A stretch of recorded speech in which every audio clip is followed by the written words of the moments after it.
One Holy Apostolic Church of Jesus Christ에 대해서 말씀드리려고요. 우리 교회가 50주년 신년인데요.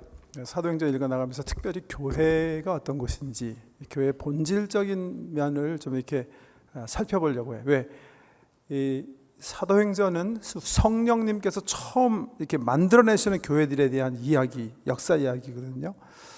그래서 이 사도행전 읽어나가면서 교회가 어떤 모습으로 존속했는지 살펴보려고 하는데, 그런 관점에서 오늘 읽어드린 패시지는 굉장히 중요한 패시지예요. 왜냐하면 오순절날 성령 충만함을 받은 120 성도들이 세상을 향해서 복음을 증거하게 되는데, 그 복음 전파로 인해서 3,000명이 회개하고 세례받고 교인이 되었어요. 처음 태동된 교회예요.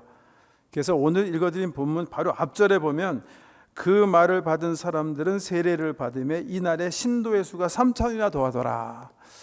성령의 역동적인 역사 때문에 엄청나게 많은 사람들이 예수님 교회가 돼서 One Holy Apostolic Church of Jesus Christ를 만들어내는데요.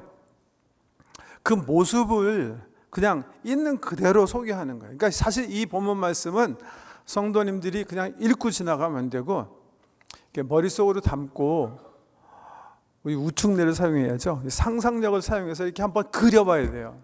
이 교회 모습이 어땠는지, 어떤 모습으로 교회가 존속했는지 이렇게 좀 영적인 거룩한 상상력을 사용해서 이렇게 좀 들여다 볼 필요가 있는 그런 패시지입니다.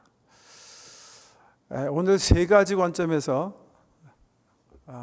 이 패시지를 우리가 관찰하기 원했는데, 처음에는 이분들이 모여서 열심낸 것들이 어떤 것이 있는가 살펴보려고 하고, 이들 가운데 주님이 하신 일이 어떤 일들이 있는가 살펴보려고 하고, 세 번째는 그 결과로 나타난 그런 현상들이 교회 내에서 어떤 것들이 있었는가 좀 살펴보려고 합니다. 오케이, 우리 핸드아웃 파워포인트 좀 보기 원하는데요. 성경 말씀 영어로 이렇게 한번 먼저 보여드리려고 해요. 42절 말씀 보세요.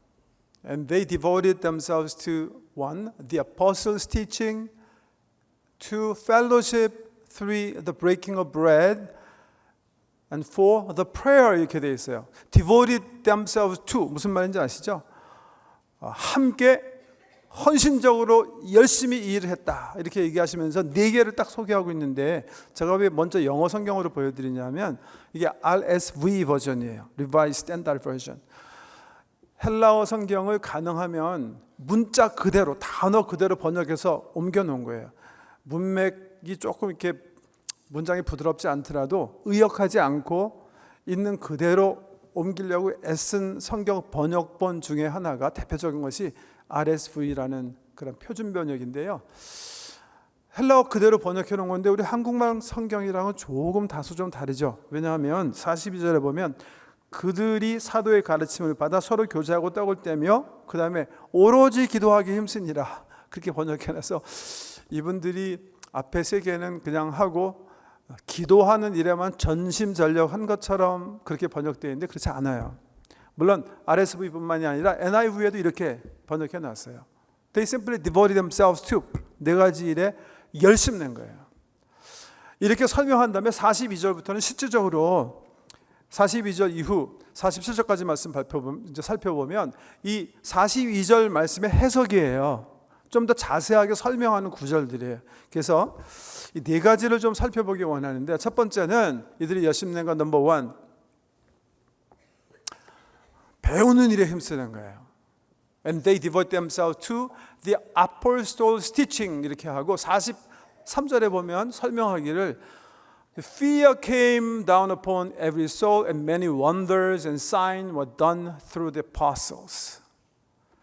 왜 이 두 말을 이렇게 묶어놨을까? 이런 말이에요. 사도들이 열심히 말씀을 증거했어요. 근데 그 말씀의 진위성을 성령께서 여러 가지 표적과 기사로 함께 증거하셨다 하는 내용을 써놓은 거기 때문에 이렇게 붙여놓은 거예요. 표적과 기사. 우리 복음서에 보면 예수님께서 엄청나게 많이 29명 이렇게 병든 자들을 고치시는 기사, 그 외에도 일반적으로 서술하기를 많은 병자들, 많이 귀신 들린 자를 주께서 고치셨다 이렇게 기록해 놨고, 사도행전 역시 사도들 통해서 엄청나게 많은 기적과 병고침과 역사하심이 드러내는 그런 이야기들이 기술되어 있는데요. 그런 질문 가끔 하죠. 왜 이런 일이 예수님 당시 이 사도행전 당시에는 그렇게 많았는데 요즘에는 일어나지 않을까? 여러 가지 이유가 있다고 생각해요. 우리 개혁주의 신학에서 첫째 얘기하는 바가 이거예요. 우리 예수님과 사도들은 그들이 전하는 말씀이 정말 참 진리이라는 것을 성령님께서 역사하심으로 드러내야 했기 때문이다. 왜 사도들과 우리 성령님께서 함께 하셔서 여러 가지 기사와 표적을 행하셨는가? 이분들은 성경 말씀을 쓰셔야 되기 때문이다. 그게 우리 개혁주의 신학자들이 얘기하는 거예요. 왜? 그래야 사람들이 보고 저분들이 얘기하는 게 정말 맞구나. 왜? 생명의 주님이 함께 하시는 게 보이니까. 여러 가지 표적과 기사를 통해서. 두 번째 이유는요. 왜 그 시대에는 이렇게 많이 일어나는데 덜 일어나나? 이전에 말씀드린 것처럼 지금 우리가 사는 시대는 더 일반 은총으로 하나님께서 많은 일을 우리에게 하시기 때문에 그래요.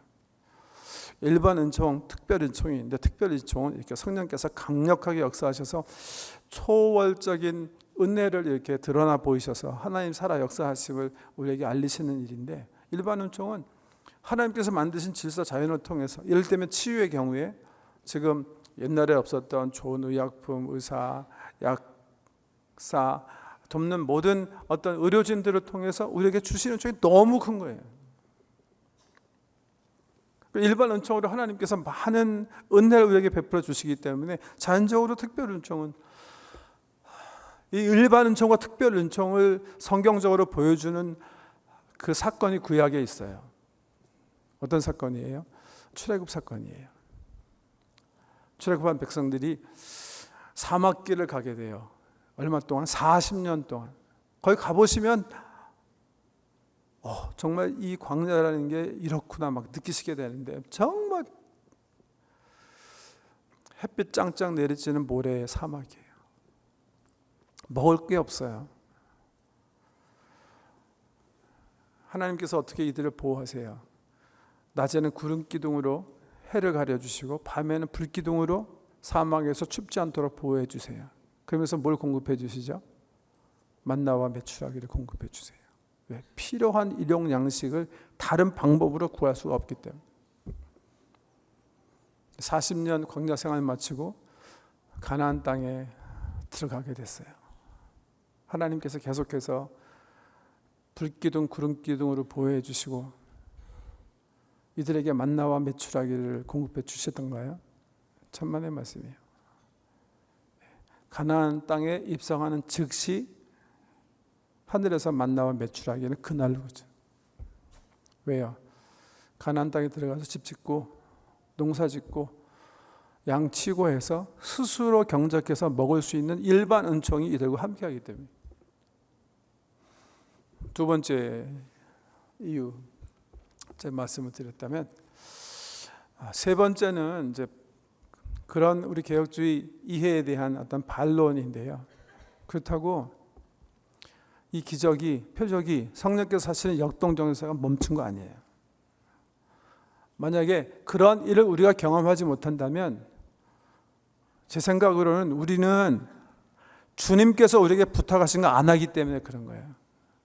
그 주님께서 부탁하신 게 뭐예요? 전도예요. 세상을 향해서 하나님 나라를 세워나가는 일이에요. 왜요? 성령의 표적과 역동적인 역사, 기적, 병 고치는 역사, 귀신 쫓는 역사는 모두 다 하나님 나라를 세우시기 위한 은혜의 방편이기 때문에 그런 거예요. 성경을 살펴보면요, 예수님께서 복음서에서 병 고치는 역사에 대한 기사가 29개 기록되어 있어요. 베드로, 시몬 장모의 열병을 고치신 사건을 교회 내에서 우리 예수님께서 일으키신 치유의 사건이라고 가정을 하면 28개는 교회 밖에서 전도하는 중에 이런 표적과 기사가 나타나는 거예요. 우리 예수님도 제자들을 둘씩 짝지어 세상을 향해 보내면서 말씀하시는 거예요. 하나님 나라를 선포하고 병든 자를 고치고 귀신 들린 자를 쫓아내라. 성령의 역동적인 역사는 교회가, 성도들이 세상에 나가서 예수가 주심을 증거할 때 함께 하시는 성령, 아니요, 선교의 주체가 되시는 성령님께서 그 말씀을 증거하시는 게 역동적인 역사예요. 사도행전 14장 한번 펴보세요. 14장 1, 2, 3절 읽어드릴게요. 사도행전 14장 1, 2, 3절. 여기는 이제 12사도 중에 두 분이 아니라 안디옥 교회에서 보내심을 받은 의미에서 사도예요. 누가복음과 사도행전을 쓴 누가는 사도를 둘로 이렇게 구분해서 얘기해요. 한편으로는 12사도를 얘기, 12제자, 예수님의 12제자, 갈릴리 시절부터 예수님 따라다니면서 배우고 죽으심과 부활을 경험하고 승천을 본 그 제자들을 가리킬 때는 열둘이라는 단어를 반드시 사용해요. 근데 열둘만 사도라고 부르지 않아요. 누가는 교회에서 보내심을 받고 세상으로 파송된 모든 선교사를 사도라고 표현해요. 그런 의미의 사도예요. 14장, 여기 사도는 바울과 바나바예요. 읽어드릴게요. 이에 이고니온에서 두 사도가 함께 유대인의 회당에 들어가 말하니 유대와 헬라의 허다한 무리가 믿더라. 그러나 순종하지 아니하는 유대인들이 이방인들의 마음을 선동하여 형제들에게 악감을 품게 하거늘 두 사도가 오래 있어 주를 힘입어 담대히 말하니 주께서 그들의 손으로 표적과 기사를 행하게 하여 주사 자기 은혜의 말씀을 증언하시니. 이런 모습이에요. 지금 두 사도가 막 사람들이 반대하는 사람들이 있어요. 예수의 이름을 전한다고 막 핍박을 해요. 그럼에도 불구하고 담대히 예수 그리스도의 말씀을 증거하는 거예요. 이때 성령님께서 여러 가지 표적과 기사와 병고침과 역동적인 역사를 통해서 뭐라고 말씀하고 계세요? 복음의 말씀을 증언하시더라. 증언하는 사람이 두 분이네요. 사도들이 말씀하고 계시지만 실질적으로 성령께서 증언하고 계시는 거예요. 그러니까 성령의 역동적인 역사는 어디서 나타나요? 전도의 현장에서 나타나게 되어 있어요. 사도들이 예수가 그리스도임을 선포하고 세상을 권면해서 그를 하나님의 아들로 구세주로 영접하도록 권면하는 전도를 할 때 그들이 얘기하는 예수가 참 하나님심을 드러내시기 위해서 성령께서 역사하실 때 일어나는. 이번 주 화요일 말고 그 다음 주 화요일 우리가 지금 아주 특별한 만남, 우리 교회 전도 시즌이죠. 전도하는 일을 하고 있는데 다음 주, 이번 주 말고 그 다음 주가 치유에 대한 말씀을 전해드리고 참석하신 분들 가운데 육신의 병이나 마음의 병을 가지신 분들을 위하여 치유하는 시간을 가져요. 저는 우리의 전도 현장에 성령께서 역사하셔서 지난 19년 동안 그리 하셨던 것처럼 생명이 죽게 있음을 나타내는 치유 역사가 이번에도 꼭 나타날 줄 믿습니다. 왜? 이거는 전도할 때 우리가 기대할 수 있는 하나님의 은혜예요. 주님께서 제자를 내보내시면서 하시는 말씀, 약속하신 은혜예요. 근데 그 일을 위해서 우리 성도들이 함께 해야 할 일이 있어요. 사도행전 4장 한번 열어보세요. 사도행전 3장에 날 때부터 다리 아프신 분, 지체장애인이 하나님의 치유 역사 가운데 온전히 회복이 돼서 걷고 뛰며 하나님을 예루살렘 성전에 들어가서 처음으로 예배하는 놀라운 기적이 일어나는데 그 일로 인해서 두 사도가 잡혀요. 왜? 예수 이름으로 고쳤다는 그 말 때 예수 운동 반대하는 유대 종교 지도자들이 그들을 잡아요. 신문합니다. 그러나 그 유명한 기적, 그 날 때부터 그 다리 못 쓰시는 분, 그들이 항상 성전 출입하면서 보던 그분이 지금 일어나서 걷고 있기 때문에 함부로 이 사도들을 해할 수가 없었어요. 그래서 이렇게 놓아주게 되는데 그 기사를 여기 사도행전 4장 23절부터 이렇게 기록하고 있어요. 사도들이 노임에 그 동료에게 가서 제사장들과 장로들의 말을 다 알리니 그들이 듣고 한 마음으로 하나님께 소리 높여 이르되 대주제여 천지와 바다와 그 가운데 만물, 여기서부터 기도입니다. 대주제여 천지와 바다와 그 가운데 만물을 지으신 이시오 또 주의 종 우리 조상 다윗의 입을 통하여 성령으로 말씀하시기를 어찌하여 열방이 분노하며 족속들이 허사를 경영하였는고 세상의 군왕들이 나서며 관리들이 함께 모여 주와 그의 그리스도를 대적하는도다 하신 이로소이다. 과연 헤롯과 본디오 빌라도는 이방인과 이스라엘 백성과 합세하여 하나님께서 기름 부으신 거룩한 종 예수를 거슬러 하나님의 권능과 뜻대로 이루려고 예정하신 그것을 행하려고 이 성에 모였나이다. 주여 이제도 그들의 위협함을 굽어보시옵고 또 종들로 하여금 담대히 하나님의 말씀을 전하게 하여 주시오며 손을 내밀어 병을 낫게 하시옵고 표적과 기사가 거룩한 종 예수의 이름으로 이루어지게 하옵소서 하더라. 빌기를 마침에 모인 곳이 진동하더니 무리가 다 성령에 충만하여 담대히 하나님의 말씀을 전하니라. 초대교회가 뭘 위해서 기도했어요? 처한 환경을 하나님께 보고드리고 무엇보다도 이 환경에 눌리지 않고 담대히 예수 그리스도의 복음을 증거할 수 있도록 구하면서 또 함께 구한 게 뭐예요? 하나님께서 은혜를 베풀어 주셔서 종들의 기도를 통해서 병든 사람이 낫게 하시고 성령의 역동적인 표적들이 나타나게 하옵소서. 왜? 그래 하나님 나라가 세워지니까. 2주 후에 화요일 날 우리가 치유를 위해서 기도할 때 우리 성령 하나님께서 역사하셔서 확실한 증거를 얻어서 예수가 정말 하나님이신가, 하나님 살아계신가 알기 위해서 오신 분들이 그 광경을 목도하고 그 간증을 듣고 주님의 자녀가 되도록 우리 성도 여러분 열심히 기도해 주시길 주의 이름으로 부탁합니다. 기도를 통해서 일어나요. 그래서 바울은 늘 부탁하는 거예요. 나를 위해서 기도하십시오. 그래서 여러분 성도를 통해서 역사하시는 하나님의 은혜로 내가 사역하게 하십시오. 고린도 교회에게 말씀하시기를 내가 너희에게 예수 그리스도의 복음을 증거할 때 지혜의 말로 하지 아니하고 성령의 역사함으로 성령의 역동적인 역사로 전함으로 하나님의 구원의 역사가 사람의 지혜로 말에 있지 않고 하나님 손에 있으면 알게 했다.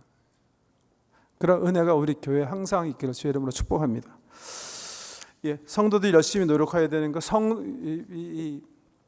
이 사도들의 가르침을 사모하는 건데 이 당시는요 신약 성경이 없었어요. 그죠? 그러니까 사도들 통해서만 예수에 대해서 들을 수가 있었어요. 그런데 사도들이 가르쳐준 그 말씀이 지금 어디 기록되어 있습니까? 이거예요, 이거. 어떤 교회에서는 사도들이 가르치는 것을 초대교회가 열심히 들었으니까 사도권의 전통에 계승을 한 주의 종들, 이렇게 목회자들의 설교 말씀을 열심히 들어야 된다 그렇게도 가르치는데 그것도 뭐 옳은 말이라고 생각해요. 제 생각에 더 확실한 해석은 사도들이 가르친 거는 예수예요. 예수의 가르침인데 그 예수의 가르침, 이 지금은 성경에 쓰여 있는 거예요. 근데 지금 우리가 다 성경 소유한 시대에 살고 있어요. 여기에 우리가 이 성경 말씀을 열심히 읽고 연구하고 나누고 하면서 사도들이 우리에게 전해준 예수 그리스도 그의 나라에 대해서 열심히 해야 할 이유가 바로 여기 있는 거예요. 성경. 이 아포스톨릭 티칭이에요. 첫째, 배우는 일에 열심히 했고요. 두 번째는 성도의 교제 열심히 했어요. 여기 보면 and they devoted themselves to second fellowship. 그래서 fellowship을 44절 이후에 설명하면서 and all who believed were together and had all things in common and they sold their possession and goods and distributed them to all as any had need. 이렇게 설명한 한국말로 다시 한번 읽어드릴게요.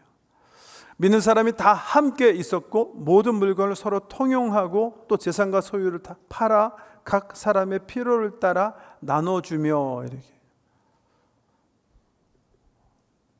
이 말씀에 의하면 초대교회에 있는 사람들이 사유재산이 없는 것 같죠. 있는 거 다 소유 팔아가지고 필요에 따라서 나눠주고 또 함께 썼다, 통용했다 이렇게 말씀하시기 때문에 실제로 우리 교회 어떤 집사님이 이 말씀 공부하시다가 와서 제게 물어봤어요. 초대교회처럼 우리가 돼야 된다면 이런 약간 공산화 같은 그런 그 공동체 만들어야 되지 않을까요? 그렇게 말씀하셨어요. 여러분 어떻게 생각하세요? 이 문제를 가지고 이 성경학자들이 꽤 고민해 왔어요. 우리 교회가 많이 고민해 왔어요. 어떤 분들은 이렇게 해야 된다. 그래서 이거 실천하시는 분들도 계세요. 그런 전통이 우리 수도원 전통 속에서 아직도 남아있는 거고요. 사실은 이 전통은 신학교에서 시작한 것만 아니에요. 예수님 오시기 전에 유대교 파들 가운데 에센스라는 파들은 그런 삶을 지향하고 살았어요. 여러분 성지순례 가보시면 꼭 가시게 될 쿰란 공동체, 대표적인 공동체예요. 이분들은 함께 모여서 공동체 생활하면서 가난한 사람들 돌보는 일에 헌신했고, 두 번째는 성경 필사하는 일에 헌신한 공동체예요. 근데 이들이 사람을 입회시킬 때 조건이 있었어요. 뭐냐 하면 가지고 있는 것 전 재산을 팔아서 헌납 일단 하는 거예요. 그래서 공동체가 그들이 가지고 있는 모든 소유를 가난한 사람과 나누고 자기에게 맡긴 이 필사하는 일, 또 성경 묵상하는 일에 전념해서 할 수 있도록, 그 전통이 지금 우리 기독교 내에서는 수도원 전통, 수녀원 전통으로 이렇게 남아서, 역시 수도원 전통도 마찬가지죠. 제자로서 함께 약속하면서 사는데 모든 재산을 헌납하고 그 재산을 같이 공유하고 같이 가난한 사람을 위해서, 필요한 사람을 위해서 나눠주면서 주님을 쫓아가는 삶을 산다. 여기서 지향하고 우리에게 명령하시는 게 그런 삶인가? 그래서 이 성경학자들이 굉장히 도전받고 연구를 하는데요. 성경학자들의 대부분의 결론 노예요. 왜? 성경을 해석하는 방법 가운데 아주 중요한 것 중에 하나가 성경이 성경을 해석하게 하는 거예요. 이 성경 말씀을 다른 성경이 어떻게 보여주고 있는가 살펴보는 게 굉장히 중요해요. 생각해 보세요. 사도행전 생각해 보면 소유를 팔아서, 예루살렘에 과부 성도님들이 많기 때문에 소유를 팔아서 그 과부를 돕기 위해서 밭을 판 사람 이야기가 나와요. 누구죠? 누구예요? 네, 바나바예요. 어디 나오죠? 사도행전 5장에 나와요. 또 그 연이어서 4장 말에 나오고요. 연이어서 5장에 어떤 얘기가 나오죠? 아나니와 삽비라. 이분들이 소유 있었어요, 없었어요? 가지고 있었어요. 근데 이분들이 헌납했기 때문에 무슨 일이 일어났어요? 교회에 많은 칭찬을 받았어요. 존경을 받았다고 했어요. 이런 기사로 미뤄봐서 여기서 얘기하는 거는 어케이셔널한 그런 헌신이었을 것이다. 근데 실질적으로 성경 말씀도 그래요. 2장 다시 돌아보세요. 45절인데 또 재산과 소유를 팔아 각 사람의 필요를 따라 나눠주며, 이게 단순 과거형으로 쓰여 있는데요. 이게 무슨 말씀이냐면 어떤 사람이, 우리 교회가 정말 구제하고 하나님의 일을 할 필요가 생겼어요. 이럴 때 어떤 분이 자기가 가지고 있는 재산을 팔아서 그 필요를 충족시키는 헌신을 했다, 이런 설명이죠. 그게 어떤 공동체가 정말 사유재산 없이 살아가는 그런 모습이 아니다, 성경학자들의 결론인데, 저도 옳은 해석이라고 생각해요. 성경이 성경을 해석하는 원칙에 따라서. 여기서 중요한 단어는 오히려 각 사람의 필요를 따라, 거기에 궁핍함이 있었는데요, 성도들이 그리스도의 사랑과 은혜를 받고 그 궁핍함이 있지 않게 했다는 거예요. 가난해서 못 먹는 사람, 어려운 환경이 있는데 도움받지 못하는 사람이 공동체 내에 없었다. 성도의 뜨거운 코이노니아가 있었다, 이렇게 성경이 얘기하고 계시고, 세 번째, 이들이 열심히 한 거 보니까 성찬 열심히 했어요. 42절, They devote themselves to, 세 번째, to the breaking of the bread, 이렇게 얘기하셨고요. 46절에 보면 설명하시기를 breaking bread in their homes and they partook of food with glad and generous heart, 이렇게 표현하고 계세요. 그러니까 지난주에 성찬식 했는데, 성찬식, 우리처럼 이렇게 예배 안에서 막 이렇게 예식처럼 한 거 언제부터 했을까요? 초대교회도 그렇게 했을까요? 역사학자들은 아닐 거라고 되게 얘기해요. 왜냐하면 교회는 그 당시 이렇게 큰 집단으로 모일 수 있는 초대교회 당시 예루살렘 교회 당시 잠시였고요. 핍박 때문에 다 뿔뿔이 흩어져서 집에서 모이게 돼요. 성찬 예식을 지금 하는 것처럼 규제하는 예식처럼 행해진 것은 교회가 핍박 시대 지나서 로마 제국 시대에 주 321년 이후 컨스탄티노플 대제가 기독교를 로마 제국의 국교로 설정한 이후 교회가 비로소 집 지하에서 나와서 건물 짓고 전문적인 그 시대 용어죠. 사제를 세우고 목회자를 세우고 형식적인 예배로 예배 규범을 만들었을 때 시작된 거예요. 그 전에는요. 여기 내용 보면 어떻게 한 것 같아요? 집에서 했네요. 집에서 어떻게 한 것 같아요? glad and generous heart를 가지고 했다고 표현하고 있는데요. 일반 식사하시면서 하신 것 같아요. 유대인들의 식사는 항상 빵과 포도주가 있습니다. 그 빵과 포도주 앞에서 성찬 예식을 각 집에서 식사하는 중에 이 전통 때문에 어떤 우리 기독교 전통에서는 성찬식은 일단 교회 내에서 뭐 이렇게 막 세례 등록 교인 뭐 하고 하니까 그냥 애찬식이라고 해가지고 그냥 집에서 해보자 뭐 그런 셀리브레이션도 하곤 하는데요. 그냥 초대교회 모습입니다. 일단. 집에서 모일 때마다 식사할 때마다 십자가 예수 그리스도의 사랑을 기념하면서 떡을 나누는 그런 일을 열심히 했고요. 에브리데이 했다고 이렇게 나와 있고, 네 번째는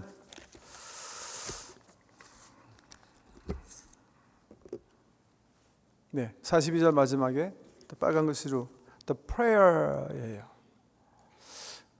the prayer 그런데 이 복수로 되어 있네요. 왜 prayer를 단수로 쓰지 않고 복수로 썼을까요? 네, 이 당시 익숙한 그 기도 생활과 문화를 이렇게 표현한 그런 것이다 이렇게 볼 수가 있는데, 경건한 유대인들은요 하루에 3번씩 꼭, 특별히 예루살렘 주위에 사는 사람들은 예루살렘에 가서 기도해요. 마치 우리가 우리 주변에 모슬람들이 12시 되면 막 이렇게 보자기 깔아놓고 기도할 때다가 딱 12시 되면 절하고 기도하는 것처럼 유대인들은 그런 기도했는데, 사실 저 표현으로 미뤄봐서 교회가요 유대인들이 하던 그 전통 그대로 성전에 가서 and day by day attending the temple together, 소위 formal prayer, 그러니까 형식이 있는 예배를 하나님께 드렸다는 그런 표현으로 볼 수가 있어요. prayer service라고 그러죠. 아침에, 낮에, 오후 3시에 각각 가서 공적인 예배를 통해서 하나님을 찾았다, 그런 표현으로 볼 수가 있는 거죠. 자, 4가지인데요. 성도들이, 교회가 이렇게 4가지 일에, 배우는 일에, 기도하는 일에, 모여서 함께 떡을 떼는 일에, 그리고 공적으로 모여서 하나님께 찬양하고 기도하는 일에 열심히 낼 때 우리 주님은 뭐 하셨을까? 여기 성경에 보면 2가지 우리 주님께서 개입하신 게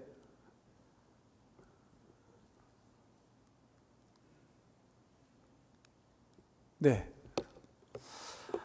빠른 걸로 하이라이트 해봤는데요. Many wonders and signs were done. 말씀드린 것처럼 사도들에 의해서 이런 이적과 표적이 나타났지만 그 뒤엔 누가 계셨어요? 성령 하나님, 삼위일체 하나님께서 역사하셨어요.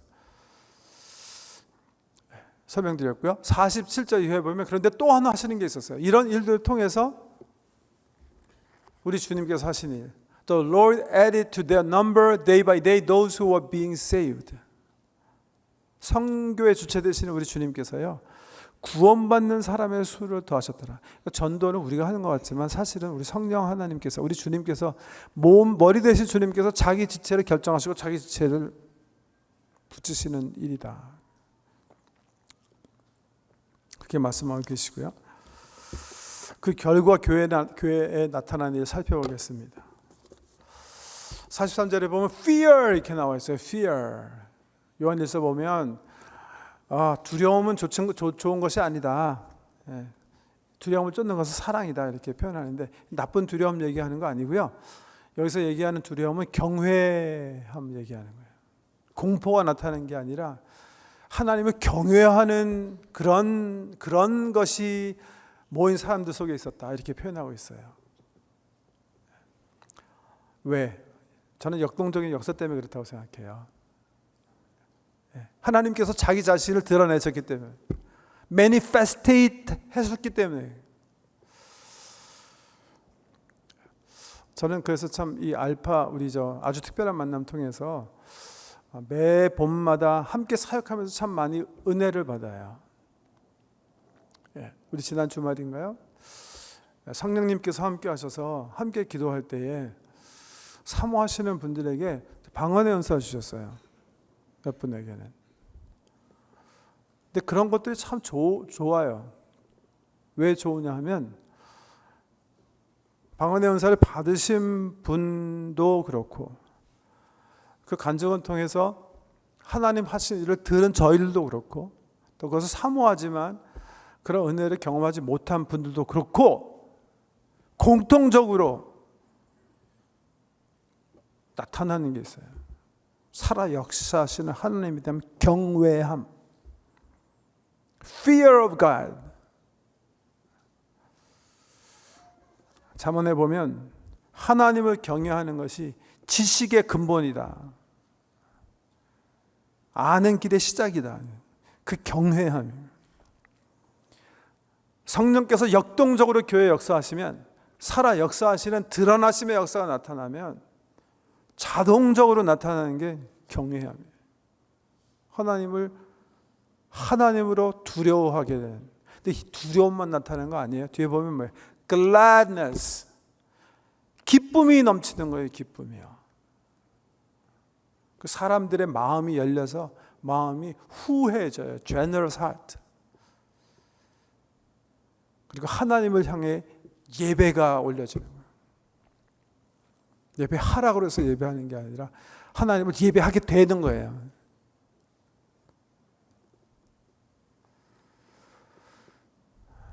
그리고 또 하나 나타난 일이 있어요. 그런 아름다운 모습, 열린 가슴들을 보면서 주변 사람들이 교회를 칭찬하는 거예요. 칭찬하는. 이 선교적 교회, 세상을 향해서 하나님의 사랑의 손을 나누는 이 모습을 칭찬하는 이런 교회에 우리 주님께서 구원받는 사람을 애드하시는 그런 모습이에요. 오케이. 사도행전에 있는 그냥 초대교회 모습을 그대로 설명드렸어요. 우리 교회 한번 살펴보는 시간 갖기 원해요. 나에 대해서 살펴보세요.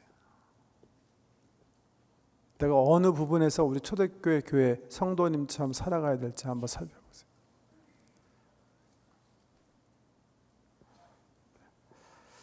기도하기 원합니다. 우리 함께 기도합시다.